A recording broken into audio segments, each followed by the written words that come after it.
To the point बात लालू प्रसाद के उस राजनीति की जिसके जरिए उन्होंने परिवार के चंद सदस्यों को ही राजनीति में रखा और एक व्यक्ति को सिर्फ सर्वेसर्वा बनाकर रखा। और इसकी वजह से उनके परिवार के अंदर बीते कुछ सालों में बिखराव की स्थिति या फिर तनातनी की स्थिति बार बार हमने देखी। चाहे वो बहु ऐश्वर्या के जरिए, तेज प्रताप यादव के जरिए, गाहे बगाहे मिसा भारती के जरिए या फिर मौजूदा वक्त में रोहिणी आचार्य के जरिए।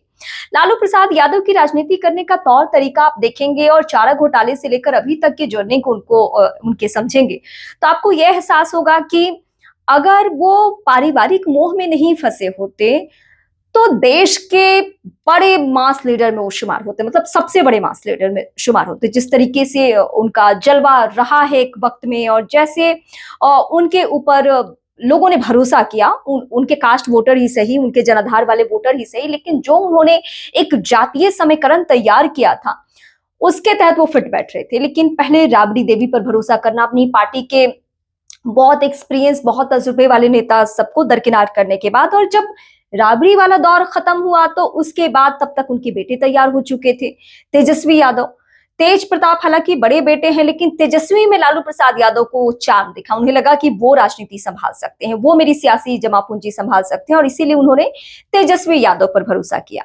हालांकि शुरुआत के कुछ सालों में बहुत हमने रिश्तों में खटास नहीं देखी। तेज प्रताप यादव हमेशा यही कहते रहे कि मैं तो चाहूंगा कि वो सीएम की कुर्सी पर पहुंचे, लेकिन अब बात बहुत बिगड़ चुकी है। चुनाव से पहले एक ऐसी तस्वीर सोशल मीडिया पर आई जिसके जरिए लालू प्रसाद यादव ने अपने बड़े बेटे को परिवार और पार्टी दोनों से बेदखल कर दिया, और पूरे चुनाव में दोनों भाइयों की तल्खी सड़कों पर निकलकर सामने आती रही, चुनावी मैदान में दिखती रही, यहां तक कि एक दूसरे की सीट पर भी जाकर वो चुनाव प्रचार करते हुए नजर आए, और लालू प्रसाद यादव इस पूरे माहौल में खामोश रहे।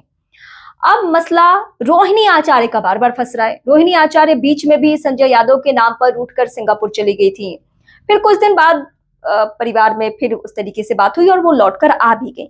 लेकिन रिजल्ट आने के साथ ही रोहिणी आचार्य और तेजस्वी यादव की लड़ाई सीधे सीधे सड़कों पर आ गई, और सड़कों पर इस तरीके से कि मेरे ऊपर जूते फेंके गए, चप्पल फेंके गए, मुझे गंदी गालियां दी गई। क्या कुछ परिवार के अंदर हुआ है आप जाकर संजय यादव से पूछ लीजिए। और इस तरीके से कुछ और चेहरों का भी नाम लिया गया रोहिणी आचार्य के जरिए। इन सारे प्रकरण के जरिए ये लग रहा था कि शायद लालू प्रसाद यादव की खामोशी टूटेगी और वो अपनी बेटी के लिए कुछ तो स्टैंड लेंगे, पब्लिकली ट्वीट के जरिए या जैसे भी वो एक मैसेज देने की कोशिश करेंगे कि नहीं, तेजस्वी और रोहिणी मेरे लिए बराबर है, क्योंकि रोहिणी उनकी कोई आम बेटी नहीं है।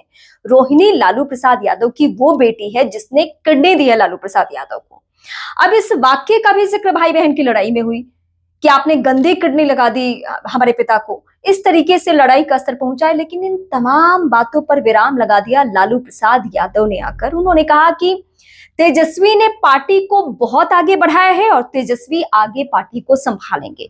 यानी अपने सारे बच्चों और अपने कैडर, अपने जनाधार के बीच में मैसेज कन्वे कर दिया कि तेजस्वी ही पार्टी के सर्वे सर्वा है, चाहे वो संजय यादव के जरिए पार्टी चलाए या किसी और नेता के जरिए वो पार्टी चलाए, उससे लालू यादव को फर्क नहीं पड़ता है। फर्क इस बात से पड़ता है कि उनकी पार्टी मजबूत स्थिति में रहे, और मजबूत रहेगी तेजस्वी यादव के हाथों में। तो रोहिणी आचार्य को लेकर उन्होंने कोई स्टैंड नहीं लिया, कुछ भी उन्होंने सार्वजनिक तौर पे बातें नहीं कही। अब इसको लेकर जो लालू प्रसाद यादव के वोटर्स हैं वो अलग उत्साहित हो रहे हैं, उनमें अलग है कि नहीं वो तेजस्वी के ऊपर भरोसा करते हैं, ये सही बात है, रोहिणी में ही गलती है, उन्होंने ही परिवार की लड़ाई सड़कों पर आई। लेकिन जो विरोधी खेमा है, जो लालू प्रसाद यादव को या तेजस्वी को जो नहीं पसंद करते हैं, वो बार बार ये दोहरा रहे हैं कि इस घर में, यानी लालू प्रसाद यादव के घर में, ना बेटी की इज्जत है और ना ही बहू की इज्जत है। महिलाओं के साथ ये लोग इसी तरीके से सुलूक करते हैं। लेकिन लालू प्रसाद यादव मरते दम तक राजनीति ही करेंगे और अपनी राजनीतिक सियासी जमा पूंजी बचाने के लिए वो किसी भी हद तक जा सकते हैं, चाहे अंत में उनके पास परिवार के तौर पर या बच्चों के तौर पर सिर्फ तेजस्वी ही क्यों ना बचे।